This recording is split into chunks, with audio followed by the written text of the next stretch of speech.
आनन्दरूपे निजबोधरूपे ब्रह्मस्वरूपे श्रुतिमूर्तिरूपे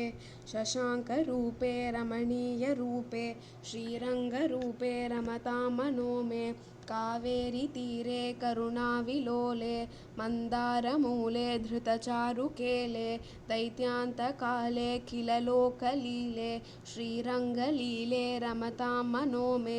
लक्ष्मीनिवासे जगतां निवासे हृत्पद्मवासे रविबिम्बवासे कृपानिवासे गुणवृन्दवासे श्रीरङ्गवासे रमतां मनो मे ब्रह्मादिवन्द्ये जगदेकवन्द्ये मुकुन्दवन्द्ये सुरनाथवन्द्ये व्यासादिवन्द्ये शनकादिवन्द्ये श्रीरङ्गवन्द्ये रमतां मनो मे ब्रह्मादिराजे गरुडादिराजे वैकुण्ठराजे सुरराजराजे त्रैलोक्यराजे खिललोकराजे श्रीरङ्गराजे रमतां मनो मे